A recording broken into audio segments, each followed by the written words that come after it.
Good morning, everybody. Welcome to the Warren Lecture Seminar Series. This is the first lecture of fall of 2017.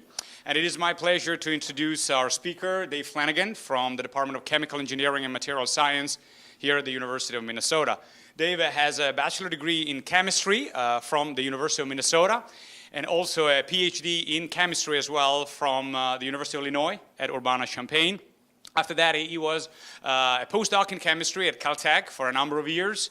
And after that, he finally joined the University of Minnesota, where he's been an assistant professor in the Department of Chemical Engineering and Material Science ever since.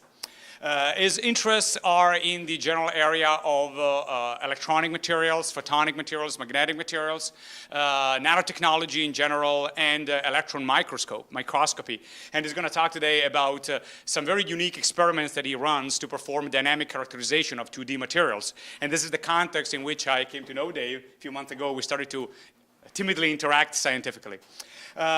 He's recipient of a number of awards. I'm just going to mention a couple of them. The 2017 Young Investigator Award from the Department of Energy and the 2015 Beckman Research Award. So with this, please join me in welcoming Dave Flannigan. Thank you. Well, thanks very much. It's sometimes dangerous to applaud at the beginning of the talk, so hopefully I'll live up to that. So good morning, everybody. So what I'm going to try and do is give you an overview of what we do in Chemi-Mat-Sci with this technology, this ultrafast electron microscopy. And so considering the audience, I'm going to do a little bit of background. Some of you may not be familiar with electron microscopy or even why we use fast electrons to characterize materials. So I'll discuss that a little bit, and the idea there is to give you some context for what we do, which is taking that sort of technology and moving it into time-resolved domain. So I'll give you a little bit of flavor of the state of the art on time-resolved studies with electron microscopy. Then I'll move through that and I'll get into materials that we've been studying and a particular phenomenon that we've been studying in these materials with this technology. So my interests generally are, as Stefano mentioned, in nanoscale materials. I'm especially interested in materials dynamics, non-equilibrium phenomena, beyond ensemble averaging, and I'm also very interested in using imaging capabilities to directly visualize those processes. So it's kind of a marriage of these two interests that I have. So the two systems that I'm going to talk about here are sort of paradigm tests in some ways within that realm. So background and motivation. Then I'm going to spend a little bit of time on describing what this ultrafast electron microscopy, or UEM, concept and instrumentation is. And that hopefully will help you understand the results that I'm going to share later in the talk. And those results are going to be on coherent elastic lattice dynamics in layered materials. I'm going to focus specifically on tungsten diselenide. I'll explain to you why strain waves are interesting in those materials and motivate it in that way. And then I'll go through some of the results we've gotten. And then at the very end, hopefully there's time, I'm going to share some more recent results where we've actually seen hypersonic waves moving through semiconductors like germanium. And so I'm going to place that into context of photoexcitation of semiconductors and trying to understand how excitation of the charge carriers, the electrons and holes in those semiconducting materials, and how does that connect to these lattice strains, these elastic strain waves that are ultimately generated on comparable timescales. Okay, so let's get started. So a little background, why use fast electrons for structural studies? So probably everybody has at least heard of X-ray diffraction. You're probably familiar with using X-ray photons to characterize the atomic scale of materials. Maybe less known to you are the use of fast electrons. And so Louis de Broglie, back in 1924 for his PhD thesis actually, came up with this concept or this idea of wave-particle duality. And basically what he said, and he focused on electrons, was that I can take an electron and I can accelerate it to some velocity, and it has some wavelength associated with it. So I have a particle and a wave sort of behavior that I can ascribe to that electron. So that actually stemmed out from Einstein's idea of the photon not too long before that. This was experimentally verified by Davison and Germer, and a little while after by Thomson, the son of J.J. Thomson, who discovered the electron, where they looked at scattering of electrons off of a single crystal of nickel, and they related that to the X-ray wavelengths that you could associate with coherent diffraction.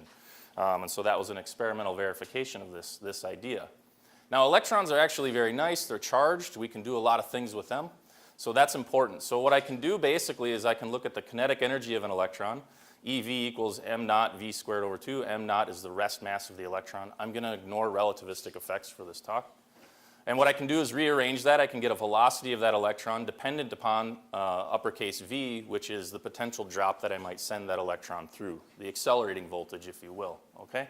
And so what that means is that for this uppercase V, I can tune that, I can dial that in with my instrument, and I can tune the wavelength of the electron. And this got many people very excited in the early part of the 1900s because they thought, well, hey, I can do a calculation. It's not too hard for me to do, for example, a 200 kilovolt potential, and I can calculate the wavelength of that electron, and it's actually much, much shorter than X-ray photons. And that's very exciting because now potentially I could probe, this was their thinking, the interior of the nucleus of atoms, right? I can get to very short wavelengths beyond diffraction limit of all these processes, and I can really get to small scales. Well, it turns out that's not entirely the case, and that was shown in 1932 by Nolan Ruska, who actually built the first transmission electron microscope. And that first microscope could do about 400x magnification, so not great. It was okay, but not great. 2 years later, they beat the optical resolution of optical microscopes, so that was exciting. But it turned out it took actually a long time for people even to begin to see atoms with the electron microscope. So we have to fast forward from 1932 to about 1970.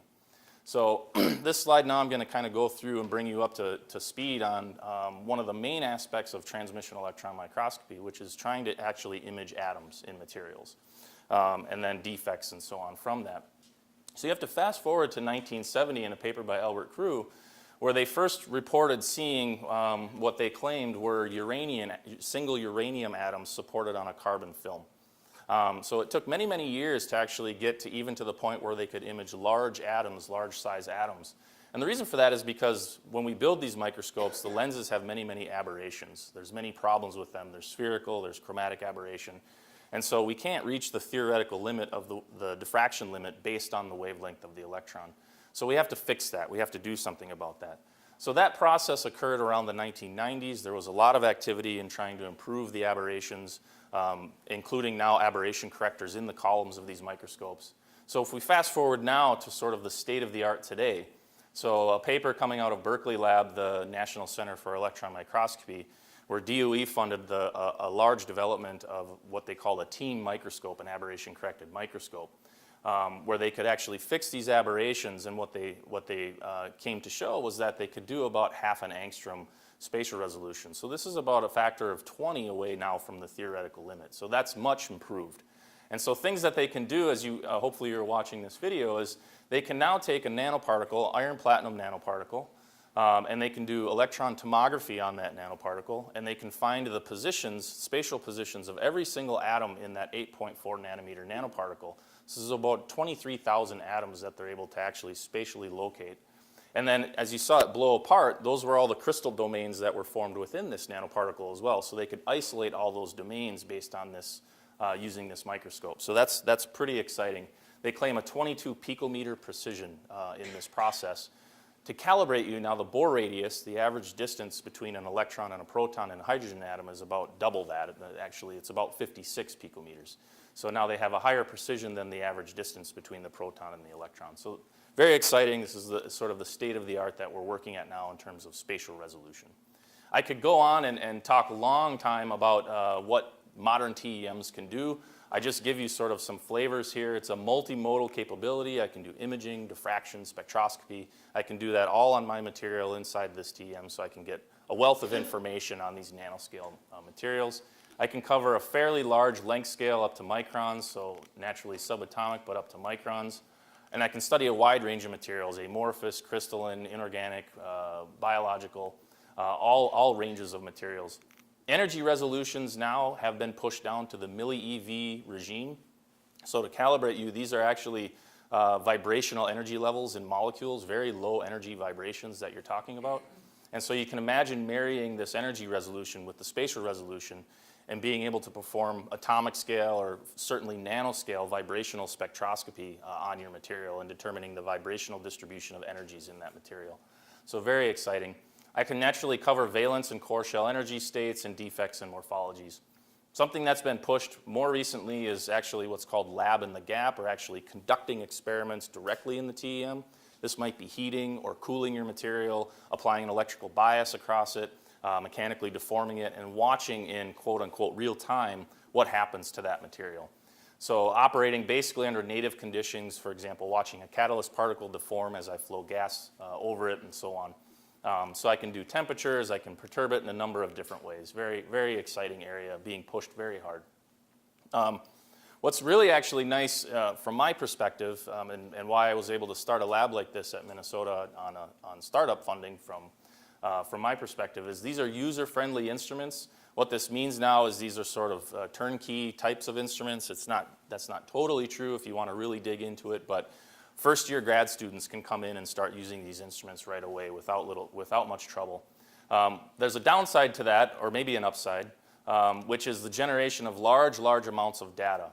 So with the detectors now that we have, they're capable of generating terabytes of data per hour. And so there's a large push again by DOE and other agencies to try to handle that data. How do we deal with that data? How do we sift through the data? So getting the data is not a problem. Analyzing it and understanding it is the problem. But nevertheless, this is a single PI lab. We have bright electron sources. The electron scattering cross-section, as Hans Bethe showed back in 1926, is much larger than the X-ray photon cross-section. So I need far fewer electrons to actually get a reasonable signal than I do X-ray photons. So bright electron sources, I can do this in the lab, and relatively low cost and relative to, for example, X-ray beamlines. LCLS2 is getting funding for about $1 billion US, should be online in 2022. Compared to that, these instruments are around $1 million or so. That's what you're dealing with. So very nice. At the end of the day, this is really a workhorse of static nanoscale materials characterization. I think that's reflected here at Minnesota in a lot of ways, where we have 7 functioning operational transmission electron microscopes on campus, 7 different ones. So really, it's a very, very important piece of equipment. So materials dynamics, this is what I'm interested in. This is related to this idea of in situ studies, watching materials phenomena inside the TEM in quote-unquote real time. So I'll just give you an example of something that you can do with this. And so we have the capability to send laser pulses inside of our TEM and basically cause laser ablation, crystallization, melting, and so on of our material, and we can watch that happen. And so one example I'll show you is we've been working a little bit with yttrium iron oxide.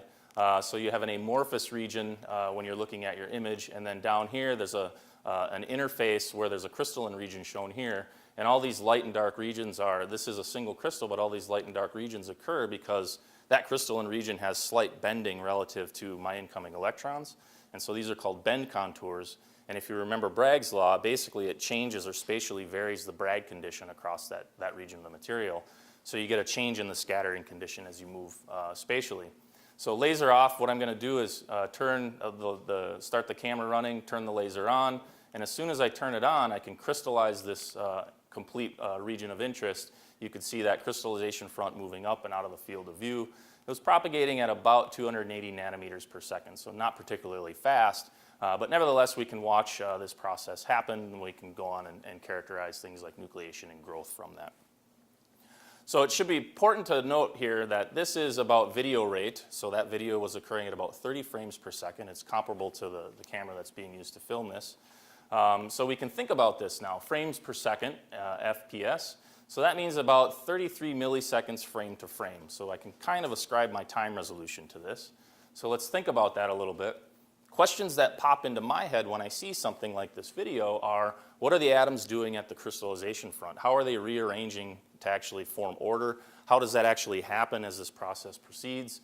How are the motions then connected to that larger scale process that I see? How does that arrangement dictate the direction of the crystallization front? Why does it move at the velocity it moves, and so on? Can we control those dynamics? Based on the knowledge that I get at the atomic scale, can we then think about how to guide this process and control it in a well-defined way?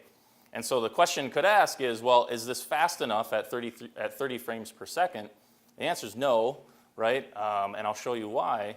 So if we actually think about it in terms of state of the art, so this camera that we have can do 30 frames per second, but there are cameras being proposed now that could do 100,000 frames per second inside the TEM. You run into challenges with beam current and so on. I think you're really pushing the limits at 100,000. But nevertheless, let's take that number and think about it. So that means frame to frame at 100,000 frames per second, I have 10 microseconds between each frame, okay, 10 microseconds. So that means my shutter is 10 microseconds. I open it up, I acquire for 10 microseconds, I accumulate that information, and I do it again. So that means I'm integrating all the dynamics over a 10 microsecond time scale. So anything else that's happening on much faster time scales within that shutter time is blurred out. Maybe it's a small percentage of the overall dynamics that I see. I run a big chance of missing those atomic scale processes. And the reason I say that is because we can think about atomic scale processes and the scaling laws that apply to that and the time scales associated with that, okay? So if I do that, I think about atomic thermal vibrations. Those might have periods of about 100 femtoseconds. Here, a femtosecond is 10 to the minus 15 seconds. To calibrate you on that, a water molecule in the gas phase has certain vibrational modes that it'll display. And if you take one particular vibrational mode and you look at the period of one, say, oxygen-hydrogen bond expansion and contraction, that takes about 20 femtoseconds or so to occur.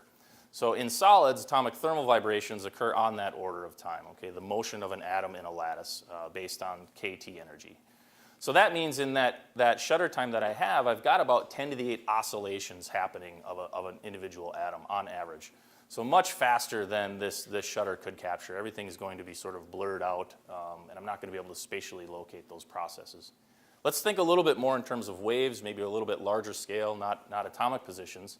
If I think about acoustic waves or sound waves moving through a solid, and I think about the speed of sound in that solid, of course it's direction dependent based on the tensor values that you have in that material. But let's just take a number for germanium of 5.4 kilometers per second. And I think about that now on the scales that we're interested in with TEMs, which is unit cell dimensions, okay? So these are on the order of nanometers or so, even less. So if I take the time that this wavefront takes to travel, say, 10 unit cells, that'll occur in about a picosecond. So that means that sound wave travels about 10 unit cell distances at that velocity in about a picosecond, which is 10 to the minus 12 seconds. So that means in even 1 microsecond, not 10 microseconds, that wave's going to travel millimeters through my film. So that means any nanoscale defects, impurities, vacancies, and so on that I have, if I want to understand how that wave interacts at each of those defects, I'm going to have a problem when I have 1 microsecond or even 10 microsecond, because it's going to be basically past that defect in a very quick amount of time. So we need to do better. We need a different approach. So again, this is sort of the state of the art. You can spend a lot of money buying cameras like this. So we have to think of this in a different way. Well, it turns out that there's 2 ways I can do time-resolved experiments. One way is I can have a very fast shutter with sort of a continuous light source or a continuous electron source coming in. Or what I can do is just open my shutter and then have a fast flashing source, okay, a strobe, for example, a strobe light. And then provided I do something to sync up with the processes that are happening in that material, I could freeze that process. There's lots of videos on YouTube. You can go and find these very, very interesting and neat stuff where you can freeze very fast motions with flashing lights.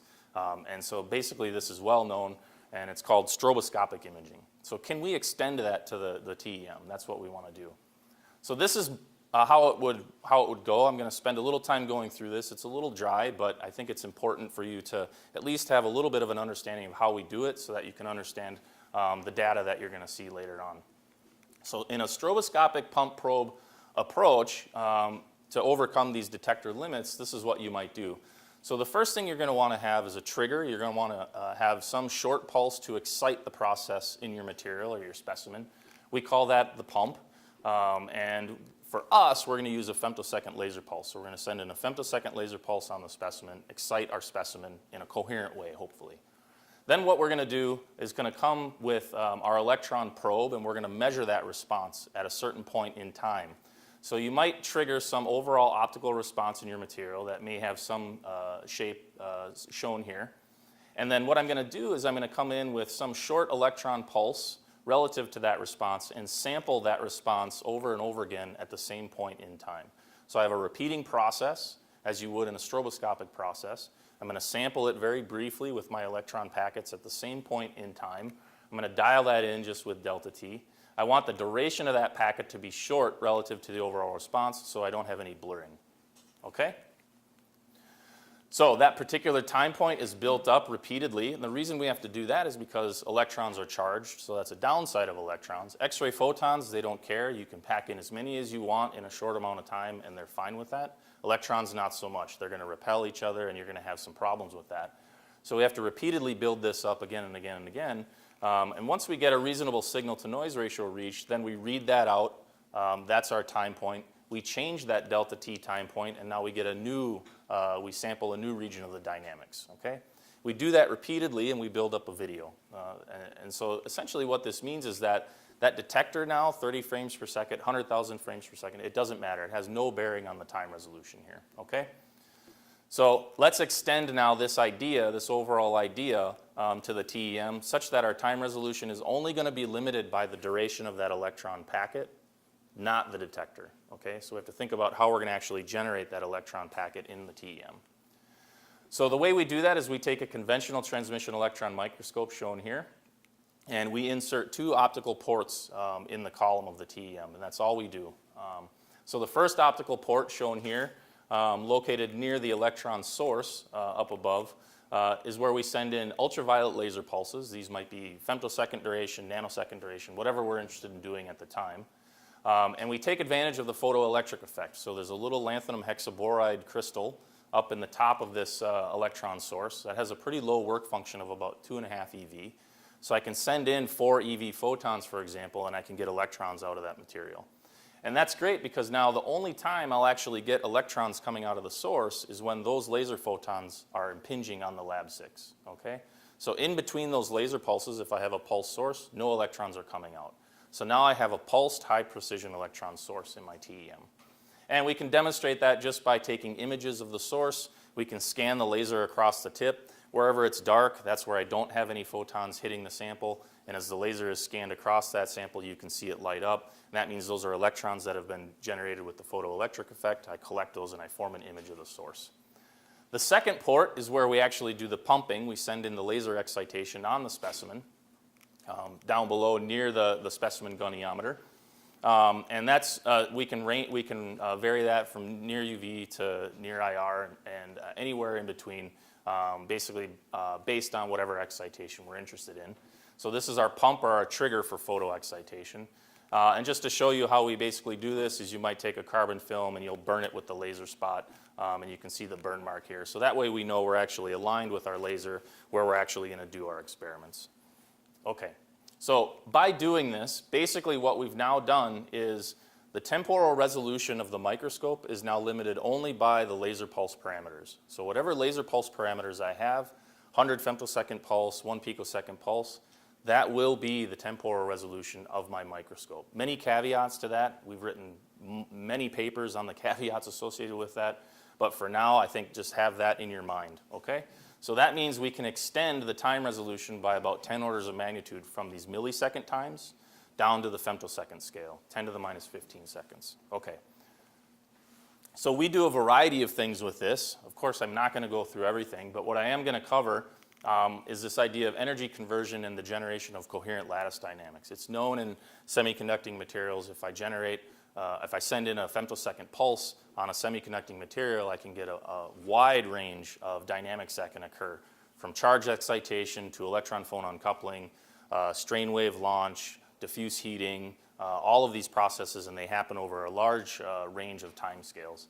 So I'm interested in trying to understand and directly image the coupling processes and the roles of defects in the materials that we have on seeding propagation of waves, directing propagations, and so on. So I'm going to talk about material in 3 different papers shown in red here.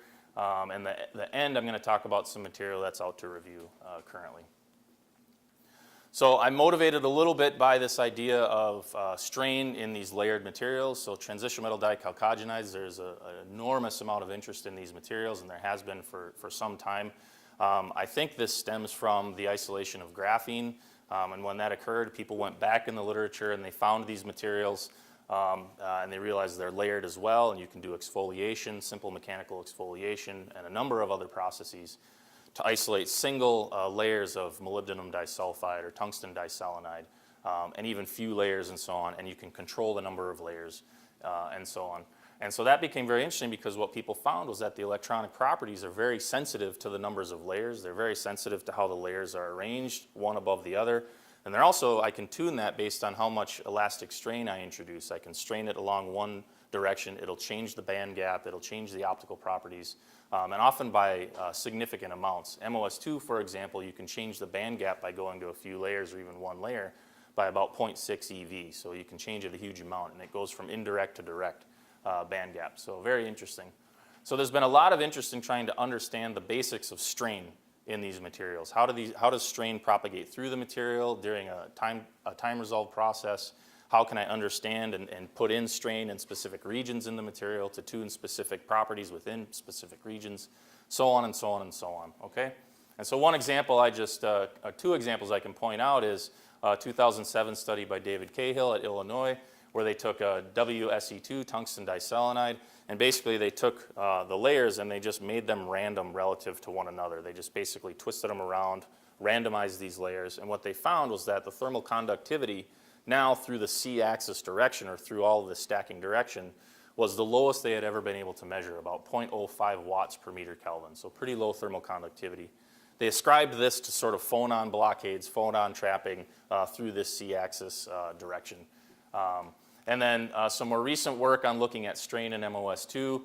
People have been calculating that you can get thermal fluctuations of wrinkles and different defects showing up that'll oscillate as a function of temperature in these films. And these can bend by, on order of half a nanometer or so, temperature dependent, with very high frequencies on the order of acoustic phonon frequencies. So we got pretty interested in trying to understand that, and can we image these processes in real space and time. Typically how acoustic phonon processes are studied with ultrafast electron packets and even ultrafast X-ray packets is going to be in reciprocal space. So in reciprocal space, what that means is that I'm looking at the reciprocal lattice, I have an Ewald sphere associated with that, and I'm looking at the intersection of that Ewald sphere, which is just basically the radius of the radius is the wave vector, 1 over the wave vector, or the wave vector of the electron wavelength or the X-ray wavelength, okay? So that's all that construct is. And I can move that Ewald sphere, I can move the reciprocal lattice, and when I do that, I get intensity oscillations or changes in the coherent Bragg peaks that show up in my diffraction pattern. So that's just shown here for silicon. For the 220 spot here, so this cone is just a way to analyze the intensities of these processes. But if I look at the 220, intensity of the 220 spot, basically 1, 2, 3, and 4. So I have 1, 2, 3, and 4 shown here. What you see is that on the order of tens of picoseconds after photo excitation, I get a coherent wiggling or oscillation of the intensity of these spots. And this, the group at this time ascribed this to a breathing mode in the layer, and they went ahead and analyzed this and ascribed strain to it and so on. So this is typically how these studies are done, but in reciprocal space, you're averaging over a large area, right? You're basically not taking into account specific and even dilute defects that might be present, trying to understand interfaces and how that plays a role in this. You're basically averaging over that entire region. So we wanted to actually know, can we go ahead and do real space imaging of these processes? And so we went ahead and we started with WSE2. So specimens that you'll typically see in transmission electron microscopy will look something like this, where you'll have a film suspended over vacuum. It might be pinned on 3 sides by a copper grid or some other grid. So I have sort of a membrane, and you could basically do the boundary conditions on this if it looked a little better than this. And you can basically figure out how this thing might move macroscopically. So if I go ahead and I look at this real space image in the TEM, I can see all kinds of contrast showing up here. And so if I do diffraction on this region, I get a nice single crystal pattern. I can index that accordingly. So in reciprocal space, it looks very well ordered, very pristine. All of the defects will show up in the diffuse scattering out here that you can't really ascribe spatial information to that just from a diffraction pattern. So if I look in real space and I go ahead and I think about this, I can see right away I have a vacuum crystal interface contained within my selected area aperture to form the diffraction, so I wouldn't be able to know that from this. And I also have looks like a terrace running through the material here, where it's lighter here and then it's darker here. And so this is a tear in the material. There are more layers here than there are here. There's some rip that has occurred during this processing. And then all of this contrast that you see is exactly this idea of I don't have a perfectly flat crystal. I have it sort of waving and moving through spatially. And so what that means is I have spatial variations in the scattering condition, so I get light and dark bands that show up. And then there's a number of other contrast mechanisms that'll show up that I'll get into in a second. So this is a freestanding crystal. What we're going to do now is send in a laser pulse, a femtosecond laser pulse, onto this crystal. The femtosecond laser pulse is very large compared to our field of view, so the intensity profile is flat over the field of view. I have a large laser spot size compared to this crystal, okay? And so I'm going to go and I'm going to take a look at that. And I'm particularly interested in what might happen at this, this terrace showing up here. So I go ahead and I play the video, and I should, it's important now to kind of stop and think about what you're actually watching, okay? So you're actually seeing with a TEM that we're taking all of this information and accumulating all of this information in about 2 nanoseconds. So that, if I had this 100,000 frame per second camera, it constitutes about 1/5000th of the total information you would have in there. So we've really, really compressed the time scale down by going to this stroboscopic operation. So I think that's important, and often for an audience that's not familiar with TEM, it might fall a little flat. You might not appreciate what that means, but that is a huge, huge advance. That is a massive breakthrough to be able to do this. So we're very, very excited about this. So anyway, we can vary the time steps, right, that delta t. In this case, we're taking a picture every 5 picosecond, 5 times 10 to the minus 12 seconds. Our resolution here is about a picosecond. That's about our shutter based on the laser parameters that we use, okay? So I can go ahead and I can take a look at this, and I see a lot of oscillations, a lot of contrast motion occurring in a couple of different spots. I can go ahead and start analyzing that process. And indeed, if I take regions of interest near where it looks like these dynamics are showing up coming off of this terrace, and I analyze the image intensity in those regions as a function of time now, I can see oscillations appear. And what's interesting is that it does look like these waves are propagating and moving in this preferential direction. So I can go ahead and match up the different wave fronts here, the phases of each of these different regions of interest. And you can see based on that black dotted line that I have a slight tilt or a slope to that line, which means the waves are moving in real space. So we can go ahead and analyze that further based on the data that we get. And so in this region, we get about a 25 gigahertz frequency of the oscillations, a 40 picosecond period. And then off of this interface, and it almost looks like these waves are moving potentially back in this direction, I have a lower frequency happening. And so that's raises many questions. The idea here is within these images, the ability to actually see this now is exciting for us because it opens up the possibility to ask a lot of new questions, a lot of questions that we might not have thought of asking before. And so some questions that emerge for me are, why does it emerge or appear to emerge from different regions? First of all, does it actually do that? And why does it, if so? Why are there apparently preferential directions? The role of imaging modality, is there something that we're doing to induce this process, or actually can we only see a certain mode, and so on? What is the nature of these waves? What types of waves are we dealing with? Acoustic phonons, what are their symmetries, and so on, and then so on, velocities, dispersion, energies, interference, so on and so forth. Lots of questions to ask. So we're going to go ahead and dig into that a little bit. So I can go ahead and start to think about the emergence of these waves. It appears that they come out of these terraces. They emerge preferentially out of these terraces. So if I go ahead and I increase my magnification, and I look at one of these crystal terraces, again in WSE2, so I actually have 2 running through the field of view here, and I go ahead and I try to isolate one of these wave fronts, what I'm going to do is I'm going to now just condense my time scale to maybe just a couple of periods of motion, a couple periods of oscillation.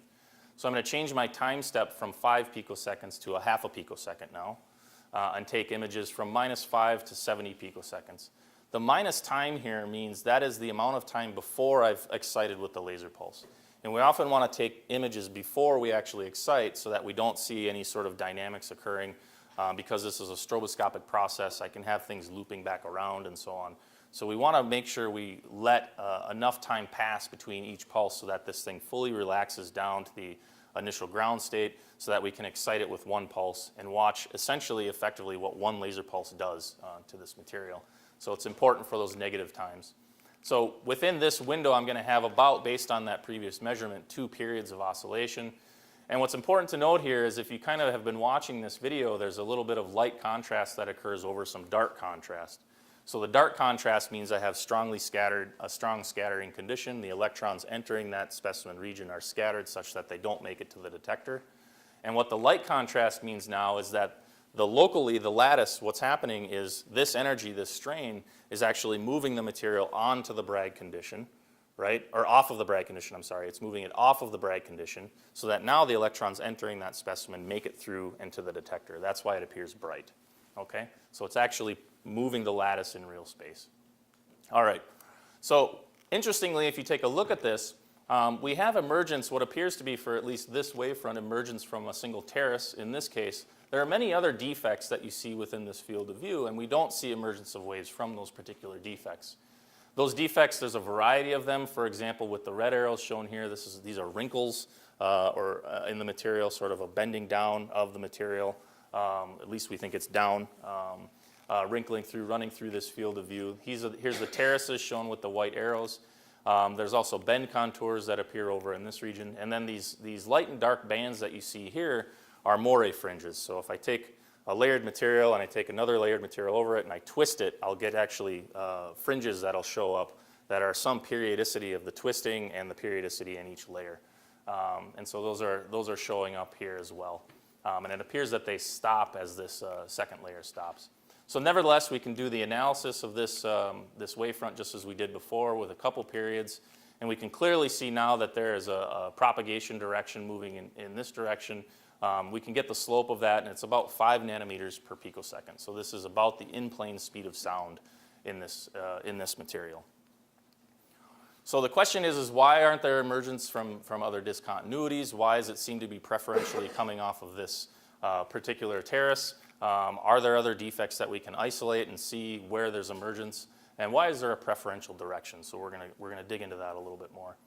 So the way we actually try to figure out what the preferential direction is we don't actually go in by eye and do this. We have an algorithm that basically removes the experimenter bias so that we're not sort of just going in and with our eyeball and picking a wavefront and trying to analyze that based on what direction we think it's going.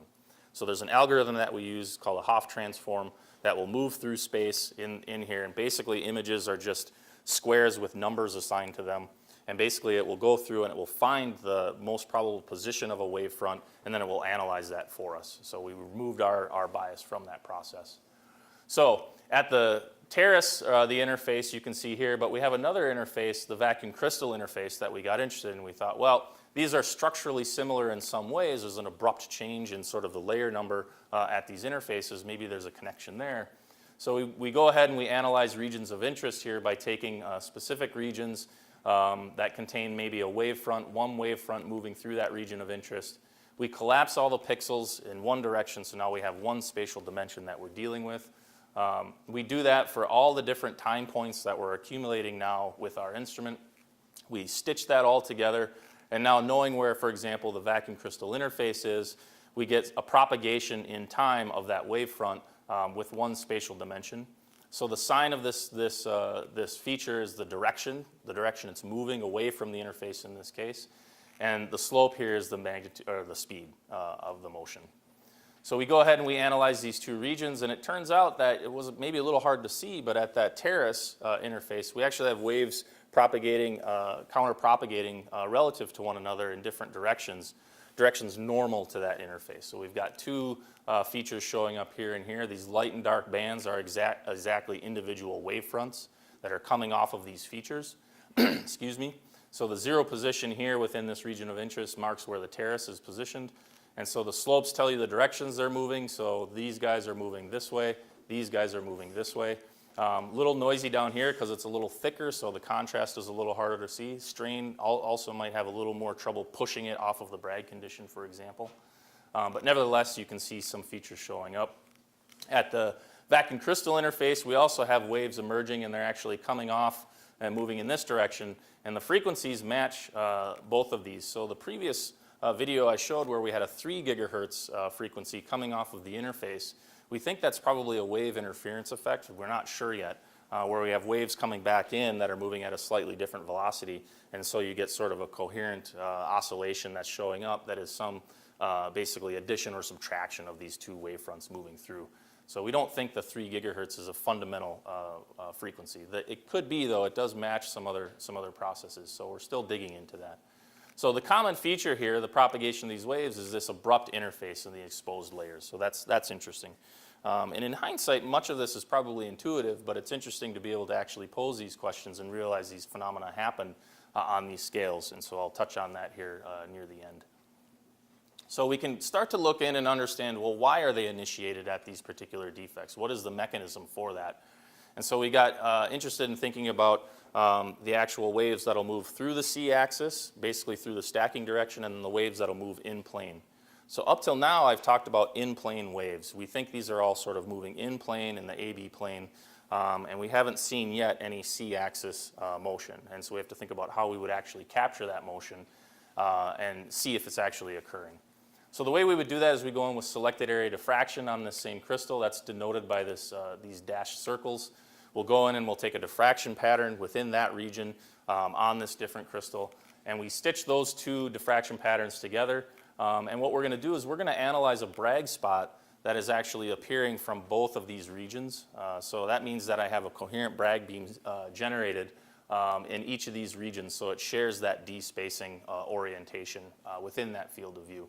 So I'm going to analyze that, and when I do that for each of these 2 different regions, I get different frequencies, and that's pretty interesting. So the data here is a bit noisy, but I can basically come out with approximately a 20 gigahertz oscillation of this D spacing. So the D spacing meaning here's my 0, 0, 0, or my direct beam, and then here's my Bragg beam that's scattered, and I'm talking about the spacing between these two spots. So that D202 spot is moving back and forth, closer and further away from my 0, 0, 0, or my direct beam. If I go to the thinner crystal region here, I get a higher frequency oscillation, 38 gigahertz. So that's actually maybe not too surprising, right? Thicker should be slower. It takes longer for these waves to move back and forth along the c-axis. So you might ask now, well, wait, how do you know this is c-axis information? Well, based on this orientation, the 202 plane contains pure c-axis information, so I'll show you that now. So if we take this WSE2 material and we orient it such that I can show you where the 202 planes are located, they contain the tungsten atoms in this material. And now if I show you where the pure c-axis is located, shown here, this is basically what we see. So we're actually looking down along essentially the c-axis direction here, the 111 bar. So the c-axis is coming slightly out of the board at you. So that means that based on these orientations, the 202 spot does contain some vector component of the c-axis, stacking c-axis. So let's analyze this, what this translates into in terms of the c-axis motion. The hypothesis being, all right, if I have some c-axis motion, that should show up in this 202 spot. So the 202 spacing between those planes is about 1.38 angstroms at room temperature. Now, if I ascribe this very small oscillation and actually calculate how much those planes are changing, it's only about 0.07 picometers, so really, really small amounts. And the fact that we can actually even see that sort of oscillation is pretty remarkable. Sensitivities like that are known in the X-ray community and the electron diffraction community, but nevertheless, it's quite nice to be able to measure such small oscillations. The reason it's small is because we think, the hypothesis being, this is due to an initial c-axis expansion. The D-planes themselves aren't doing sort of an intrinsic motion or intrinsic change in the spacing. It's the c-axis expansion that ascribes motions to those spots. And so that's the hypothesis, and it shows up in the data. So we have some initial excitation with our laser at 0, and in reciprocal space, this should cause a contraction of that 202 spot, because in real space, it's going to cause an expansion of the c-axis. Okay, I'm going to heat the material up with the laser. It's going to expand along the c-axis. I have weak bonding between these layers, so it should expand quite a bit. And in fact, it does. If I translate this motion to the c-axis, I get about a 9 picometer expansion along the c-axis. That's quite large. And if you look at static equilibrium thermal measurements, that corresponds to about a 600 degrees Celsius rise in the material, which is pretty high, but it does match up with the laser excitation that we're using here. We're exciting with a lot of laser excitation. This corresponds then to a 0.7% tensile strain in the material along the c-axis. So that's reasonable, and the reason that's reasonable is because people actually will use much larger strains, over 1%, well over 1%, to change band gaps in these materials. So that was pretty interesting to see. So is this hypothesis correct? Is the initial C-axis expansion responsible for phonon launch? Well, we do a wide variety of modeling to try to understand this finite element with finite element methods. We use a transient linear elastic model. Not all of the stiffness tensors are known for this material, so there are some assumptions that have to go into this. But nevertheless, what we find is that, and we can do the different interfaces. So this is the crystal edge. This is this terrace interface. We're going to collapse it into 2 dimensions. Look at the z and the x displacement. And what we find is that for an instantaneous expansion along the c-axis, which corresponds to the laser excitation, and based on the intensity profile that we have to follow because of the change in the absorption of the material with thickness, if we expand that, and we're going to exaggerate the expansion just for effect, by about 0.75 angstroms, and based on the attenuation coefficient in the material, so we excite, we get a z-axis displacement of these waves moving along the c-axis here, the z-axis in this case. They quickly go out of phase one with the next, and what the model tells us is at that interface then we get in-plane waves launched a little bit after we have that c-axis excitation. So the model suggests this, and we can go ahead and collapse that and look at that in terms of one-dimensional image at the interface in time, and we can get these coherent oscillations at about a 25 gigahertz frequency. So of course this is very model dependent, right? We're playing with some numbers in terms of the tensors and so on, but qualitatively it's kind of giving us hints about what might be happening here. So we're pretty interested in pursuing this further. So we think we're continuing to test this hypothesis. It's this initial c-axis expansion and the oscillation that launches these in-plane waves. So experimentally, can we see these c-axis oscillations and expansions? That's another question. And so the idea was, well, we have moire fringes, which correspond, they tell us something about how these layers are arranged relative to one another. And if I have an oscillation along the c-axis, my thinking is that moire fringe should move or oscillate spatially based on the frequency or the velocity of these phonons through the c-axis, but it won't move in plane. Okay, it'll only move in plane if I start to tilt the whole specimen and all of this contrast moves. Okay, so that's the idea. So just to remind you what a moire fringe is, you can kind of see these fringes showing up as I twist these layers one to the next. There's a number of moire fringes, we think moire fringes showing up in this material. I've isolated a couple here. They're a little hard to see, but we're going to look at a particular one. We're going to now excite this material again, and we're going to watch what this moire fringe does as a function of time. And when we do that, we get an oscillation of that moire fringe that appears in this way that slightly changes spatially. And so what's happening is probably the material's heating up slowly, and it starts to tilt a little bit, and that's why it starts to move a little bit down in this direction. But nevertheless, it's spatially fixed relative to those in-plane modes. And so we go ahead and we analyze that. And so this is just what the video looks like. It's more of the same. We go ahead and analyze that. We get about a 23 gigahertz oscillation. You can calculate based on the number of layers or how thick your material is, which we can determine that with convergent beam diffraction and also spectroscopy. And I get a period of about 44 picoseconds of the waves moving back and forth. If I take the c-axis speed of sound, which is not entirely agreed upon yet for this material, but if I take the average of the values in the literature and plug that in, I can get the thickness that I can actually measure with my other processes. So that's interesting. That tells me, okay, potentially this is this c-axis phonon that I'm now actually imaging. But there's a problem that has the similar frequencies to the in-plane modes, so it's a little bit dicey. It's a little bit hard to say, because there are ways I could think about an in-plane mode sort of shifting a moire fringe very quickly in space. So I have to do more work here. And the way I might do that is I might do coherent diffractive imaging with X-rays, femtosecond coherent diffractive imaging, or femtosecond reflection electron diffraction, where I come in at grazing incidences and directly probe the c-axis directions. I could also do cross-sectional TEM, but that changes the specimen morphology quite a bit. So there's more work to do here, but we're sort of putting some pieces together. Okay, so I'm going to move now in the last few minutes to strain waves in germanium. And so I'm going to move quickly through this because this is new information, new data we haven't published yet. It's out for review. And the idea here is trying to couple photoexcitation of charge carriers to the strain waves that are launched and result from this process. And how does it happen, and can I spatially resolve that?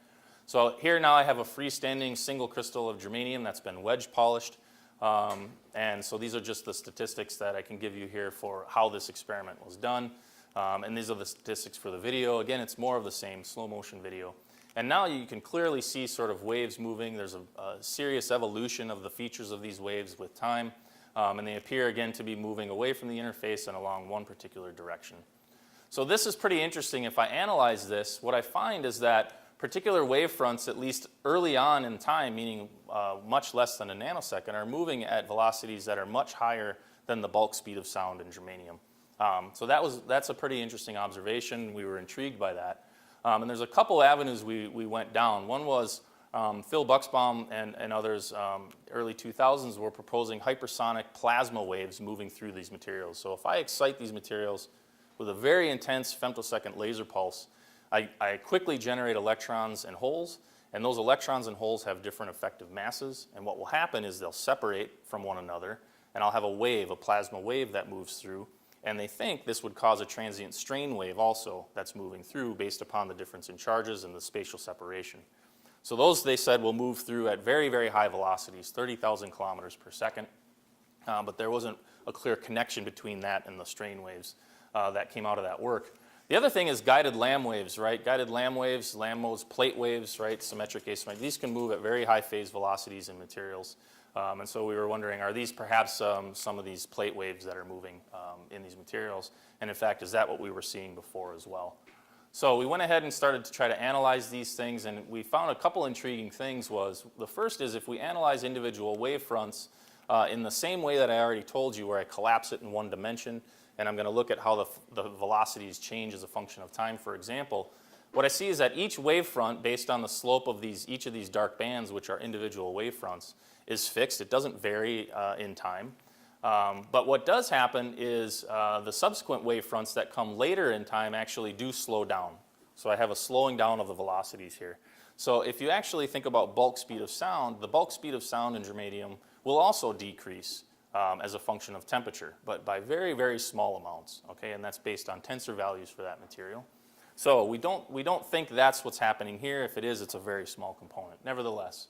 So what we have is, if we plot the velocities, the phase velocities now as a function of time of all the wavefronts that we can get, we have this time-varying single exponential decay, this dispersion of these wavefront velocities with a lifetime of about 280 picoseconds. So the physical meaning for that we don't know yet. This is just a fit to the data. And it relaxes down to the bulk speed of sound in about a nanosecond. So there's a range of bulk speeds of sounds in germanium based on the tensor values. So that's interesting because this sort of time-varying phase velocity dispersion was predicted back in 1991 to happen for the plasma waves that move through this material. And the plasma waves were also predicted to have an acoustic display, an acoustic feature. So we got interested in that paper and trying to understand if there's some link here and we're making some connection spatially. So that's the question. Is it hypersonic plasma waves, guided Lamb waves, combination of the both? So we went ahead and did some modeling. I'll blast through this because I'm over time to try to understand the nature of the contrast waves. So if we change and we plot phase velocity as now as a function of wave number, and we put our image data down, and we go ahead and we can calculate all of the different Lamb modes that you would have in this material, it actually falls right on the S1, the symmetric dilatational mode. It's pretty close to the A1 mode, the first asymmetric mode as well. So we're kind of exploring into that because those have very different symmetries.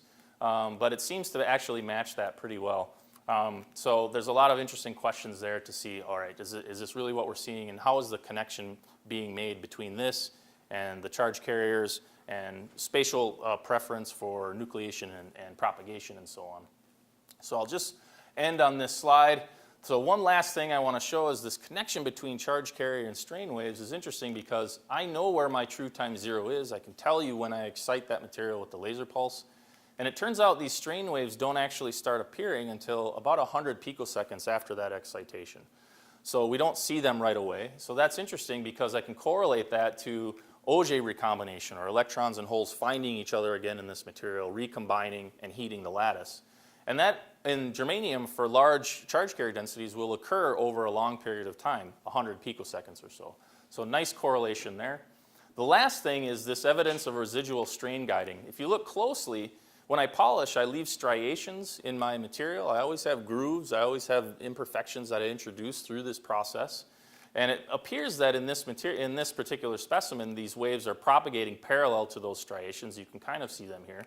We prepared another sample so you can really see the striations now showing up as these almost vertical lines in the material. Different material, or a different specimen entirely, and you can see again these waves are actually propagating parallel to these striations. And in this case, the interface is up here, so these are flipped one relative to the other. So if you look back in the literature, in fact, when you do wedge polish these specimens, you actually are shearing it, and you can introduce a residual shear strain in the lattice. And so we're now trying to understand, is that guiding our waves and moving them in the directions they're going? It doesn't explain the WSE2 and the layered materials. Those are prepared in a different way. But we're beginning to try to ask these questions now. How are these processes, photothermal or thermoelastic expansion, deformation potential, plasma waves, related to this process? All right, so I'll quickly go through the summary. We're extending TEM temporal resolution 10 orders of magnitude. We're basically really pushing the imaging hard, nanometer picosecond. We're going to push that even harder down to angstrom femtosecond. And a variety of phenomena that we're now spatially resolving related to these dynamics. And then just some of the results that we're continuing to work on to try to understand. So the acknowledgements, these are the folks that fund. These are all the people that do the work and collaborations and so on. And with that, I'll stop and take questions. Thank you very much.